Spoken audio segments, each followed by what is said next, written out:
చక్కని సీతకి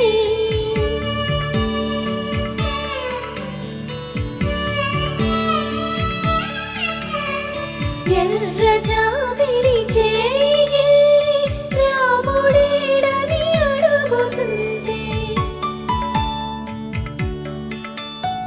చూడలేదని పెదవి చెప్పలేమని కనులు చెప్పే నల్ల పూసై